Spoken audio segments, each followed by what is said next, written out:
El cos humà conté almenys 50 trilions de cèl·lules.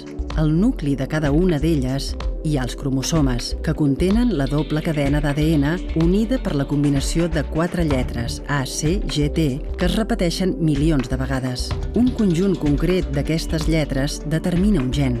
Cada gen codifica una o més proteïnes, els elements determinants de la maquinària cel·lular i de la nostra identitat. Les tècniques genòmiques i la bioinformàtica són essencials per interpretar i entendre tota aquesta informació.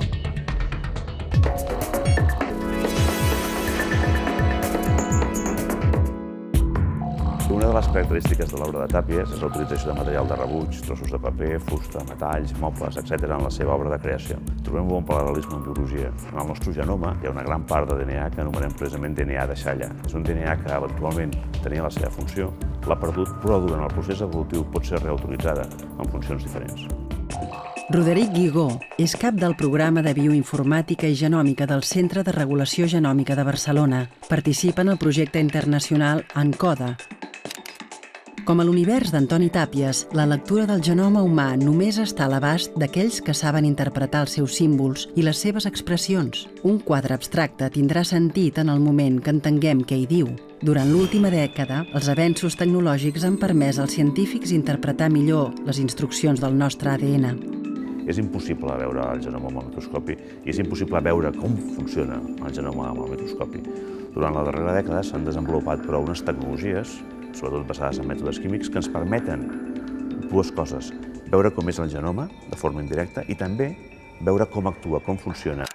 Com a l'obra de Tàpies, el genoma es caracteritza per utilitzar un nombre molt reduït de símbols. L'ADN és la combinació de només 4 lletres, A, C, G, T, que corresponen a 4 elements químics i la seva combinació determina la nostra identitat. Per visualitzar aquestes combinacions, els científics els han associat a formes i colors. Per fer aquesta representació útil i entenedora tant als científics com aquells que utilitzen la seqüència genòmica en medicina, per exemple, el que utilitzem és un nivell de representació superior, en el que utilitzem símbols, colors, formes, per determinar quines són les funcions que cada regió del genoma exerceix. Igual que l'art avantguardista, l'estudi del genoma humà va obrir una nova manera d'entendre la biologia. La informàtica ha ajudat a comprendre millor el genoma i serà una eina fonamental per seguir aprofundint en la recerca del nostre ADN. L'avenç científic és impossible sense el desenvolupament tecnològic. Aquestes noves tecnologies genòmiques ens permetran conèixer millor com funcionen els éssers vius.